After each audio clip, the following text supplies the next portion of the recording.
ಧಾರವಾಡದ ತಪೋವನದ ಮಹಾಸ್ವಾಮಿಗಳ ಶ್ರೀಚರಣಗಳಿಗೆ ವಂದಿಸಿ ತಮ್ಮೆಲ್ಲರಿಗೂ ಶರಣಾರ್ಥಿಗಳು. ನಾನು ಶರಣರ ಶಿವಯೋಗ ಈ ಪುಸ್ತಕವನ್ನು ನೋಡಿದೆ. 1355 ಪುಟಗಳು, ಆರಂಭದಲ್ಲಿ ಅನೇಕ ಪುಟಗಳು. ಈ ಪುಸ್ತಕದಲ್ಲಿ ಧಾರವಾಡದ ಶ್ರೀಗಳು ಹೇಳಿದಂಥ ಅನೇಕ ವಿಷಯಗಳನ್ನು ಅಳವಡಿಸಿಕೊಂಡದ್ದು ನಾನು ಕಂಡು ಬಂತು. ಈ ಇಡೀ ಪುಸ್ತಕಕ್ಕೆ, ಗ್ರಂಥಕ್ಕೆ ಆಂತರಿಕ ಬೆಲೆ ಬಂದದ್ದು ಒಬ್ಬ ಹಿರಿಯರು ಪೂಜ್ಯರು ಹೇಳಿದಂಥ ಮಾತು. ನಿಡಸೋಶಿ ಶ್ರೀಗಳು ಅವರ ಪ್ರಸ್ತಾವನೆಯಲ್ಲಿ ಬರೆದರು, 19 ಮತ್ತು 20ನೇ ಶತಮಾನದಲ್ಲಿ ಶಿವಯೋಗ ಸಾಧನೆ ಮಾಡಿದವರು ಯಾರಾದರೂ ಇದ್ದರೆ ತಪೋವನದ ಶ್ರೀಗಳು ಅಥವಾ ನವಕಲ್ಯಾಣದ ಮಠದ ಶ್ರೀಗಳಂತ.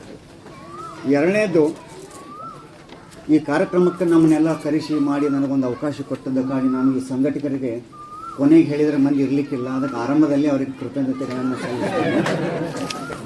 ಮೂರನೇದಾಗಿ, ಈ ಪುಸ್ತಕದಲ್ಲಿ ಅನೇಕ ವಿಷಯಗಳು ಬಂದಿವೆ. ಫ್ಯಾರಡೆ ಅನ್ನುವಂಥ ಒಬ್ಬ ವಿಜ್ಞಾನಿ ಏನು ಹೇಳ್ತಿದ್ದ ಅನ್ನೋದನ್ನು ಶ್ರೀಗಳು ಭಾಳ ವಿಶಾಲವಾಗಿ ವಿಸ್ತಾರವಾಗಿ ಹೇಳಿದರು. ನಾನು ಸಂಕ್ಷಿಪ್ತವಾಗಿ ಹೋಗ್ತೇನೆ. ವಿದ್ಯುತ್ತನ್ನು 3 ಪ್ರಕಾರವಾಗಿ ಉತ್ಪತ್ತಿ ಮಾಡಬಹುದು ಅಂತೇಳಿ ಫ್ಯಾರಡೆ ಅನ್ನುವಂಥ ವಿಜ್ಞಾನಿ ಕಂಡುಹಿಡಿದ. ಅವ್ರು ಹೇಳಿದ್ದು ಫ್ರಿಕ್ಷನ್, ಕಾಂಟ್ಯಾಕ್ಟ್ ಆ್ಯಂಡ್ ಇಂಡಕ್ಷನ್. ಕನ್ನಡದಲ್ಲಿ ಘರ್ಷಣೆ, ಸ್ಪರ್ಶಣೆ ಮತ್ತು ಪ್ರೇರಣೆ ಅಂತ ಹೇಳಿದೆ. ಇದು ಇನ್ನಷ್ಟು ಈ ಪುಸ್ತಕದಲ್ಲಿ ವಿವರವಾಗಿ ಬರಬೇಕಿತ್ತು. ಬಹಳ ಮುಖ್ಯ ವಿಷಯ ಅಂದ್ರೆ ಶಿವಯೋಗ. ನನ್ನ 4 ಮಾತುಗಳ ಮಂಗಳ ಮಾಡೋಕ್ಕಿಂತ ಮುಂಚೆ ಈ ಕಾರ್ಯಕ್ರಮವನ್ನು ಹಮ್ಮಿಕೊಂಡಂಥ ಈ ಸಂಸ್ಥೆಯ ಅಧ್ಯಕ್ಷರಿಗೆ ತಪೋವನದ ಪರವಾಗಿ ಪುಸ್ತಕ ಪ್ರಿಂಟ್ ಮಾಡೋದು, ಪಬ್ಲಿಷ್ ಮಾಡೋದು ದೊಡ್ಡದಲ್ಲ, ಅದನ್ನು ಲೋಕಾರ್ಪಣೆ ಮಾಡೋದು ಭಾಳ ದೊಡ್ಡದಂತ ತಿಳ್ಕೊಂಡು ತಪೋವನದಿಂದ ನಾನು ಅವರಿಗೆ ಸತ್ಕಾರ ಮಾಡ್ಬೇಕಂತೇಳಿ ವಿನಂತಿ ಮಾಡ್ಕೋತೇನೆ. ಡಾಕ್ಟರ್ ನುಲಿ ಸರ್ಗೆ ಹಾಂ ಇಲ್ಲ ಮತ್ತೆ ಮುಂದೆ ಬರ್ತಾರೆ. ನಾನು ಇಂಗ್ಲೀಷ್ ಪ್ರಕಾರ ಹೇಳಿದೆ. ಡಾಕ್ಟರ್ ಸರ್, ನೀವು ಇವ್ರಿಗೆ ಸತ್ಕಾರ ಮಾಡಬೇಕು. ಇವರಿಗೆ ನಮಗೆ ಬೇಡ್ರಿ, ಈ ಅಧ್ಯಕ್ಷರು ಅನುಭವ ಮಾಡಿ ಬರ್ರಿ ಸರ್, ಬರ್ರಿ ನೀವು ಬರ್ರಿ ಕೊಟ್ಟಿದ್ದಾರೆ. ನಾವು ಸಮರ್ಪಿಸ 21ನೇ ಶತಮಾನದಲ್ಲಿ ಏನು ನಡೀತದೆ ಅನ್ನೋದನ್ನು ಅವ್ರ ಕಣ್ಣಿಗೆ ಕಂಡದನ್ನು ಬರೆದ್ರು. ಇಲ್ಲೇ ಅಂಬರ ಅಂದ್ರೆ ಆಕಾಶ, ಅದಕ್ಕೆ ದಂಡೆ ಇಲ್ಲ, ಕೊನೆ ಇಲ್ಲ. ಅಲ್ಲಿ ಆಟಿಕೆ ಸಾಮಾನವನ್ನು ತೆಗೆದಾರು ಅಂದರೆ ಡ್ರೋನ್ಗಳನ್ನು ಹಾರಿಸುವರು. ಕುಂಬಾರ ತಿಗುರಿಯ ತಿರುವ್ಯಾರು. ಇಲ್ಲಿ ಕುಂಬಾರ ಅಂದ್ರೆ ಕೈಚಳಕ ಅಥವಾ ಕೌಶಲ್ಯಕ್ಕೆ ಒಂದು ಉದಾಹರಣೆ. ಇಲ್ಲಿ ನಾವು ಲೌಕಿಕ ಶಬ್ದಗಳು ತಗೋಬಾರ್ದು. ಈ ಬೆಳಗಿನ ವಚನಗಳು ಏನಂತೀವಿ, ಆ ಬೆಳಗಿನ ಅರ್ಥಕ್ಕೆ ನಾವು ಬರಬೇಕು. ತಿಗುರಿ ಅಂತಂದ್ರೆ ಕಂಟ್ರೋಲ್ ಡಿವೈಸ್, ಅಂದ್ರೆ ರಿಮೋಟ್ ಕಂಟ್ರೋಲ್ ಡಿವೈಸ್ಗಳಿಂದ ಆಕಾಶದಲ್ಲಿ ಭಾರತೀಯ ಸೈನಿಕರು ಗಗನದಲ್ಲಿ ಬಿಟ್ಟು ಬಿಡದಂತೆ ಡ್ರೋನ್ಗಳನ್ನು ಹಾರಿಸುವರು ಅಂತ ಬಂತು. ಮುಂದೆ ಏನಾಕೈತೆ ಅಂದ್ರೆ ಕಾಮನು, ಇಲ್ಲಿ ಕಾಮ ಅಂದ್ರೆ ಕೇವಲ ಒಂದು ಪರಸ್ತ್ರೀಯರ ಬದಲು ಅಷ್ಟೇ ಅಲ್ಲ, ಬೇರೆಯವರ ವಸ್ತುವನ್ನು, ದೇಶವನ್ನು, ಬೇರೆಯವರ ಧರ್ಮವನ್ನು ಯಾರು ಕಬಳಿಸಲಿಕ್ಕೆ ಪ್ರಯತ್ನ ಮಾಡ್ತಾರಲ್ಲೋ ಅವರೆಲ್ಲರೂ ಕಾಮಾಂಧರು. ಇಲ್ಲಿ ಭಯೋತ್ಪಾದಕರು ಅಂತ ಅನ್ನೋದನ್ನು ನಾವು ಇಲ್ಲಿ ತಗೋಬೇಕು. ಅವರಿಗೆ ಯಾವುದೇ ಜಾತಿ ಇಲ್ಲ, ಮತ ಇಲ್ಲ. ಇಲ್ಲೇ ಕಾಮನು ತನಗೆ ಇಂಬಿಲ್ಲೆನ್ನುತ್ತಾ ಓಡಿ ಹೋಗೋದನ್ನು ಅರಿಯರೋ ಹರಳ ಅಂಥೇಳಿ. ಅಂದ್ರೆ ಮೊನ್ನೆ ನಮ್ಮ ದೇಶದ ಸೈನಿಕರು ಆಪರೇಷನ್ ಸಿಂಧೂರ್ ಏನು ಮಾಡಿದರು ಅದನ್ನೇ ಅಲ್ಲಮ್ಮ ಪ್ರಭುದೇವರು 12ನೇ ಶತಮಾನದಲ್ಲಿ ಹಾಡಿಕೊಂಡು ನಮಗೆ ಇವತ್ತು ವಿಶ್ವಾಸ. ಅಂದ್ರೆ ಇಂಥ ಸಾಮರ್ಥ್ಯ, ಇಂಥ ಶಕ್ತಿಗಳು ನಾವು ಎಷ್ಟಷ್ಟು ತೀವ್ರ ಮತ್ತು ತೀಕ್ಷ್ಣವಾಗಿ ಈ ಶಿವಯೋಗವನ್ನು ಪಾಲಿಸ್ತೇವೋ, ಆಚರಿಸ್ತೇವೋ, ಇಂಥ ಶಕ್ತಿ ಸಾಮರ್ಥ್ಯಗಳು ಬರ್ತಾವೆ. ನಮಗೇನೂ ಬರಲಿಲ್ಲ ಅಂದರೂ ನನ್ನ ಅಂತರಂಗ ನನ್ನ ತಿಳಿದ್ರೆ ಸಾಕು, ನಾನು ಎಷ್ಟು ಸುದೃಢವಾದೇನು ಅಷ್ಟು ತಿಳಿದ್ರೆ ಸಾಕು, ನಾನು ಆಶೆ ಆಮಿಷಗಳಿಗೆ ಬಲಿಯಾಗದಂತೆ ನಾನು ನಿಯಂತ್ರಣ ಮಾಡಿಕೊಂಡ್ರೆ ಸಾಕು, ಗಾಡಿ ಹೊಡಿಬೇಕಾದ್ರೆ ಎಚ್ಚರಿಕೆಯಲ್ಲಿ ಹೊಡೆದ್ರೆ ಸಾಕು, ಏನು ಬ್ರೇಕ್ ಒತ್ತಬೇಕು, ಎಕ್ಸಲ್ರೇಟ್ ಒತ್ತಬೇಕು ತಿಳಿಯೋಂಗಿಲ್ಲ. ಈ ದೃಷ್ಟಿಯಲ್ಲಿ ನಾವು ಶಿವಯೋಗನ ನಮ್ಮ ದೈನಂದಿನ ಜೀವನಕ್ಕೆ, ನಮ್ಮ ಆರೋಗ್ಯ, ಒಂದು ಉದಾಹರಣೆ, ಮತ್ತೊಂದು ಉದಾಹರಣೆ ಕೊಟ್ಟು ಬಿಡ್ತೀನಿ. ಅಲ್ಲಿ ವೈಜ್ಞಾನಿಕ ವಿಷಯಗಳನ್ನು, ಆಯುರ್ವೇದಿಯ ವಿಷಯಗಳನ್ನು ಎಷ್ಟು ಹಾಕಿದ್ರೆ ಅಂದ್ರೆ, ನಾವು ತ್ರಿದಳ ಬಿಲ್ವ ಪತ್ರೆಯನ್ನು ಲಿಂಗಕ್ಕೆ ಏರಿಸ್ತೇವೆ. ಅದನ್ನು ತೆಂಗಿನ ಗಿಡಕ್ಕೋ ಎಲ್ಲೋ ನಾವು ಚೆಲ್ತೇವೆ ಆಮೇಲೆ. ಬಟ್ ಅದನ್ನು ನಿಯಮಿತವಾಗಿ ಬೆಲ್ಲದೊಂದಿಗೆ ನೀವು ತಿಂದ್ರೆ ಡಯಾಬಿಟಿಸ್ ಆಗೋದಿಲ್ಲ. ಬಿಲ್ವ ದಳ ಅಂತೇಳಿ ಆಯುರ್ವೇದ ಶಾಸ್ತ್ರದಲ್ಲಿ ನೀವು ಔಷಧವನ್ನು ನೋಡಿದ್ರೆ USP, BP, IP ಅಂತ ಬರೆದಿರ್ತಾರೆ. United state ಫಾರ್ಮಾಕೋಪಿಯಸೂರ.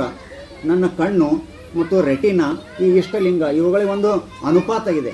ಆ ಅನುಪಾತದ ಮುಖಾಂತರ ನಾವು 10 ಅಂಗುಲ ಅಂತರದಲ್ಲಿ ನೋಡಿದಾಗ ನನ್ನ ರೆಟಿನಾದ ಮೇಲೆ ಈ ಕಿರಣಗಳು ಬಿದ್ದಾಗ ಅಲ್ಲಿ ಪೋನ್ಸ್ ಆ್ಯಂಡ್ ಕಾನ್ಸ್ ಇವೇನು ತಂತುಗಳಿರ್ತಾವೆ, ಇದರ ಮುಖಾಂತರ ಮೆದುಳಿನ 4 ಪಟರಗಳಲ್ಲಿ 4 ವೆಂಟ್ರಿಕಲ್ಸ್ ಅಂತ ಆಫ್ ಬ್ರೈನ್ ಅಂತ ಕರೆದ್ರು.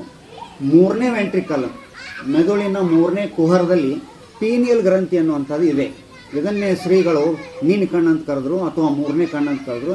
ಇದನ್ನು ಮಹಾಲಿಂಗ ಅಂತೇಳಿ ಶರಣರು ಕರೆದ್ರು. ಪಾಶ್ಚಿಮಾತ್ಯರು ಏನು ಮಾಡಿದ್ರು ಅಂದ್ರೆ ಪಿಟ್ಯೂಟರಿ ಗ್ಲ್ಯಾಂಡ್, ನಿರ್ನಾಳ ಗ್ರಂಥಿಗಳು ಅಂತಿದ್ದಾವೆ. ಅಂದರೆ 12ನೇ ಶತಮಾನದಲ್ಲಿ ಶರಣರು ಎಷ್ಟೊಂದು ವಿಜ್ಞಾನವನ್ನು ತಿಳಿದುಕೊಂಡಿದ್ರು ಅಂದರೆ ಇವತ್ತಿಗೂ ವಿಜ್ಞಾನಕ್ಕೆ ಇನ್ನೂ ತಿಳಿದಿಲ್ಲ. ಅಂಥ ವಿಜ್ಞಾನವನ್ನು ಅವರು ಒಂದೇ ತಿಳಿದುಕೊಂಡು ಕನ್ನಡದಲ್ಲಿ ಹಾಡಿದರು. ಈ 10 ಇಂಚು ಅಂತರ ಆದಮೇಲೆ ಎಡಗೈಯಲ್ಲಿ ನಾವು ಯಾಕೆ ಇಷ್ಟಲಿಂಗವನ್ನು ಇಟ್ಕೋತೀವಿ, ಯಾಕೆ ಬಲಗೈಲಿ ಇಟ್ಕೋಬಾರ್ದು ಅಂದ್ರೆ ಅನೇಕ ಧರ್ಮಗಳದಾವೆ. ಎಡಗೈ ಅಶುಭ ಅಂತಾರೆ. ಎಲ್ಲ ನಾವು ಕೈ ಚಾಚಿದ್ರೆ ಎಡಗೈ ಮಾಡಿದ್ರೆ ಬೈತಿದ್ರು ಬಲಗೈ ಚಾಚ ಅಂತೇಳಿ. ಎಡಗೈಲಿ ಯಾಕೆ ಇಡಬೇಕಂತಂದ್ರೆ ನಮ್ಮ ಶರೀರ ಬೈಲ್ಯಾಟ್ರಲ್ ಸಿಮೆಟ್ರಿಕ್ ಆಕ್ಸಿಸ್ ಅನ್ನು ಹೊಂದಿದೆ. ದ್ವಿಪಾರ್ಶ್ವ ಸಮಮಿತಿ ಅಕ್ಷ. ನಾವು ಸೆಂಟ್ರಿಗೆ ಒಂದು ಲೈನ್ ತೆಗೆದೀವಿ ಅಂದ್ರೆ ಬಲಭಾಗ ಎಡಭಾಗದ ತದ್ರೂಪ. ಬಲಗಡೆ ಪ್ರೋಟಾನ್ಸ್ ಹೆಚ್ಚದಾವ, ಎಡಗಡೆ ಇಲೆಕ್ಟ್ರಾನ್ಸ್ಗಳು ಹೆಚ್ಚದಾವ. ಇಲೆಕ್ಟ್ರಾನ್ಸ್ಗಳು ಪ್ರೋಟಾನ್ಗಳಿಗಿಂತ ಶಕ್ತಿಶಾಲಿ ಅಂಥೇಳಿ ಈ ವೈಜ್ಞಾನಿಕ ಕಾರಣದಿಂದ ಇಷ್ಟಲಿಂಗವನ್ನು ಎಡಹಸ್ತದಲ್ಲೇ ಇಟ್ಟುಕೊಂಡು ಪೂಜೆ ಮಾಡಬೇಕು, ತ್ರಾಟಕ ಮಾಡಬೇಕಂತ ಹೇಳಿದ್ದು 12ನೇ ಶತಮಾನದಲ್ಲಿ. ಇನ್ನು ಪೀನಿಯಲ್ ಗ್ರಂಥಿ ಇತ್ತೀಚೆಗೆ ನಾವು ನೋಡಿ ವೈದ್ಯಕೀಯದಲ್ಲಿ ಎಂಡೋಕ್ರೈನಾಲಜಿಸ್ಟ್ ಅಂತ ಬಂದರು. ಭಾಳ ಇತ್ತೀಚೆಗೆ ಭಾರತದಲ್ಲಿ ಇತ್ತೀಚೆಗೆ ಸಮೀಪ ಬಂದರು. ಅಂದ್ರೆ ನಿರ್ನಾಳ ಗ್ರಂಥಿಗಳು ಏನದಾವ, ಸನಾಳ ಗ್ರಂಥಿಗಳು, ನಿರ್ನಾಳ ಗ್ರಂಥಿಗಳು ಮತ್ತು ಮಿಶ್ರಿತ ಗ್ರಂಥಿಗಳು. ನಿರ್ನಾಳ ಗ್ರಂಥಿಗಳು ಈ 7 ಚಕ್ರಗಳಿಗೆ ಸಂಬಂಧಪಟ್ಟಿವೆ, 7 ಲಿಂಗಗಳಿಗೆ ಸಂಬಂಧಪಟ್ಟಿವೆ, ಶರೀರದ 7 ಭಾಗಗಳಿಗೆ ಸಂಬಂಧಪಟ್ಟಿವೆ. ಇದು ಒಂದನ್ನೇ ನಾವು ಜಾಗೃತಿ ಮಾಡಿಕೊಂಡ್ರೆ ಉಳಿದ ಎಲ್ಲ ಚಕ್ರಗಳು ಎಲ್ಲ ಲಿಂಗಗಳು ಜಾಗೃತಿ ಮಾಡಿಕೊಳ್ಳಿಕ್ಕೆ ಸರಳ.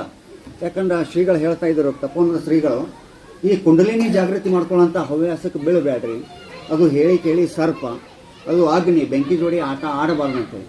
ಶಿವಯೋಗ ಅನ್ನೋದಂಥದ್ದು ಸುಲಭ, ಸರಳ, ಎಲ್ಲರಿಗೂ ಸಾಧ್ಯವಾದಂಥದ್ದು ಇದು.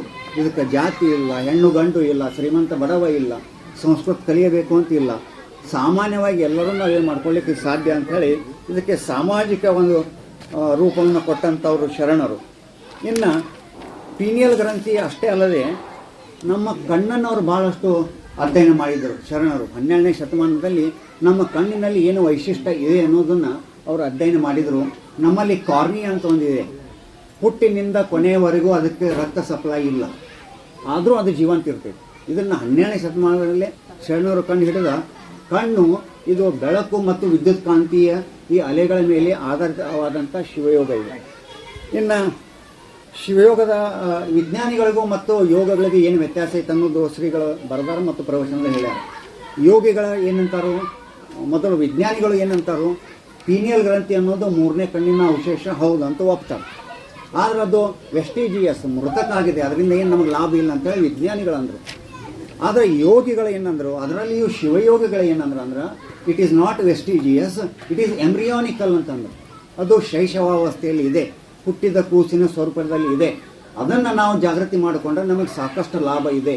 ಅದರಿಂದ ನಮ್ಮ ಶರೀರ ಒಳ್ಳೆಯದಾಕೈತಿ, ನಮಗೆ ಮಾನಸಿಕ ಸ್ಥಿತಿಗಳು ಬರ್ತಾವ.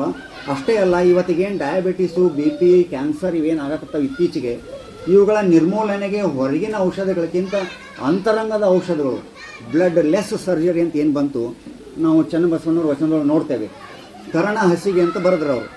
ಬೆಸುಗೆ ಇದರ ವಿರುದ್ಧಾರ್ಥಕ ಶಬ್ದ ಹಸಿಗೆ. ಶರೀರವನ್ನು ವಿಚ್ಛೇದನ ಮಾಡುವಂಥ ಶಾಸ್ತ್ರ ಅವರಿಗೆ ಗೊತ್ತಿತ್ತು, ಚನ್ನಬಸವಣ್ಣನವರಿಗೆ. ಸೊ ಇಂಥ ಎಲ್ಲ ವಿಷಯಗಳನ್ನು ಶರಣರು ಈ ಶಿವಯೋಗ ಸಾಧನೆಯಲ್ಲಿ ಕೊಟ್ಟರು. ಸೂರ್ಯನಲ್ಲಿ 7 ಬೆಳಕುಗಳಿದೆ ಅಂತ ನಾವು ನೋಡಿದ್ವಿ. 7 ಚಕ್ರಗಳಿಗೆ 7 ಬೆಳಕುಗಳಿದೆ. ನಾವು ಮೂಲಾಧಾರ ಹಿಡ್ಕೊಂಡು ಸಹಸ್ರಾರದವರೆಗೂ ವಿಬ್ಜರ್ ಅಂತ ಏನು ಕರಿತೇವೆ, ನಾವು 8ನೇ 9ನೇ ಫಿಸಿಕ್ಸ್ನೊಳಗೆ ಏನು ಕರೆದ್ವಿ. ಈ 7 ಬಣ್ಣಗಳನ್ನು ನಿಯಂತ್ರಣ ಮಾಡಲಿಕ್ಕೆ ಆಜ್ಞಾಚಕ್ರ ಒಂದೇ ಸಾಕು. ಇದನ್ನು ಇಷ್ಟಲಿಂಗದ ಮೇಲೆ ತ್ರಾಟಕ ಮಾಡಿ ಅತ್ಯಂತ ಸರಳವಾಗಿ ಸುಲಭವಾಗಿ ನಾವು ರೈತರು, ನಾವು ಕಂಬಾರು, ನಾವು ಕುಂಬಾರು, ನಾವು ಮೇದಾರು ಅಥವಾ ಚಮ್ಮಾರು ಯಾರು ಬೇಕಾದವರು ಈ ಸಾಧನೆ ಮಾಡಲಿಕ್ಕೆ ಸಾಧ್ಯ ಅಂತೇಳಿ ಹೇಳಿಕೊಟ್ಟವರು ಶರಣರು. ಇವತ್ತಿಗೂ ಅನೇಕ ಧರ್ಮಗಳಲ್ಲಿ ತಾಯಂದರಿಗೆ ಮೋಕ್ಷ ಇಲ್ಲ. ಅವರು ಧರ್ಮ ಲಾಂಛನ ಮಾಡುವಂತಿಲ್ಲ, ಮಂತ್ರ ಅನ್ನುವಂತಿಲ್ಲ, ಅವರು ಮುಟ್ಟು ಮಡಿ ಮೈಲಿಗೆ ಇವತ್ತು ಬಲಿಪುಷಿ ಮಾಡ್ಯಾರ. ಆದರೆ ಶರಣರು ಇಂಥ ವಚನವನ್ನು ಅಂದು ಬರೆದ್ರು, ಒಂದು ವೇಳೆ ಮುಟ್ಟು ಮೈಲಿಗೆಯು ಕೆಟ್ಟಾಗಿದ್ದರೆ ಅದರಿಂದ ಹುಟ್ಟುವ ಕೂಸನ್ನು ಎತ್ತಿ ಮುತ್ತಾಡುವಿರಲ್ಲ ಅಂತ ಕರೆದರು. ತಾಯಂದಿರಿಗೆ ಧರ್ಮದಲ್ಲಿ ಮೊದಲು ಸಮಾನತೆ ಬೇಕು. ಹಾಕೊಳ್ಳೋ ಡ್ರೆಸ್ ಆಗಲಿ ಆಸ್ತಿ ಒಳಗಲ್ಲ. ಆ ಸಮಾನತೆಯನ್ನು ಕೊಟ್ಟಂಥ ಯಾವುದಾದ್ರೂ ಧರ್ಮ ಇದ್ದರೆ ಅದು ಕೇವಲ ಶಿವಯೋಗ ಧರ್ಮ. ಎರಡನೇದು ವೈಜ್ಞಾನಿಕವಾಗಿ ಅಂದರೆ ಮೂಢನಂಬಿಕೆಗಳನ್ನು ಬಿಟ್ಟು, ಇನ್ನೊಂದು 2 ನಿಮಿಷ ಮುಗಿಸ್ತೀನಿ, 2 ನಿಮಿಷ. ವೈಜ್ಞಾನಿಕವಾಗಿ ಜಗತ್ತಿನಲ್ಲಿ ಯಾವುದಾದ್ರೂ ಒಂದು ಧರ್ಮ ಇತ್ತು ಅಂದ್ರೆ ಮೂಢನಂಬಿಕೆಗಳನ್ನು ಬಿಟ್ಟು, ಅಂಧಾನುಕರಣೆಗಳನ್ನು ಬಿಟ್ಟು, ಅಂದ್ರೆ ಅದು ಕೇವಲ ಈ ಶಿವಯೋಗ ಧರ್ಮ ಅಥವಾ ಲಿಂಗಾಯತ ಧರ್ಮ ಅಂತೇಳಿ ಶ್ರೀಗಳು ಹೇಳಿದ್ದಿದೆ. ಇನ್ನು ಸಾಕಷ್ಟು ಏನು ಹೇಳಿದರು, ಇಂಥ ಸಾಧನೆ ಮಾಡೋದ್ರಿಂದ ನಮಗೇನು ಲಾಭ ಅನ್ನೋದನ್ನು ನಾವು ಕೊನೆಗೆ ನೋಡಬೇಕು.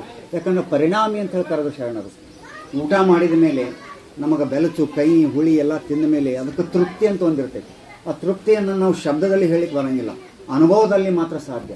ಆ ಪರಿಣಾಮಿ ಆಗಬೇಕನ್ನೋದಾದ್ರೆ ಈ ಶಿವಯೋಗದಿಂದ ನಾವು ಏನು ಪರಿಣಾಮ ಹೊಂದಬೇಕಂದ್ರೆ ಒಂದು ಉದಾಹರಣೆಯನ್ನು ಕೊಡ್ತೇನೆ. 12ನೇ ಶತಮಾನದಲ್ಲಿ ಅಲ್ಲಮ ಪ್ರಭುದೇವರ ಒಂದು ವಚನ, ನಮ್ಮ ಲೌಕಿಕ ಕಣ್ಣುಗಳೇನದಾವ 1 ಕಿಲೋಮೀಟ್ರ್ 2 ಕಿಲೋಮೀಟ್ರ್ ದೂರ ನೋಡ್ತಾವೆ, ಗುಡ್ಡ ಬೆಟ್ಟಗಳನ್ನು, ಗಿಡ ಮರಗಳನ್ನು, ದೂರದಿಂದ ಬರೋ ಗಾಡಿಯನ್ನು ನೋಡ್ತಾವೆ ನನ್ನ ಲೌಕಿಕ ಕಣ್ಣು. ಆದರೆ ಈ ಅಂತರಂಗದ ಕಣ್ಣು ಏನಿದೆ, ಫೀಮೇಲ್ ಗ್ರಂಥಿ ಅಥವಾ 3ನೇ ಕಣ್ಣು, ಎಲ್ಲ ಶಿವಯೋಗಗಳ ಲಕ್ಷಣ ಅಂದರೆ 3ನೇ ಕಣ್ಣಿನ ಜಾಗೃತಿ ಮಾಡಿಕೊಂಡಿದ್ದೆ. ಅವರಿಗೆ ಸಾವಿರ ವರ್ಷಗಳ ನಂತರ ನಡೆಯುವಂಥ ಘಟನೆಗಳು ಕಣ್ಣಿಗೆ ಕಾಣ್ತಾ ಇದ್ದು ಅದನ್ನು ಅವ್ರ ವಚನದಲ್ಲಿ ಹಾಡಿಕೊಂಡ್ರು.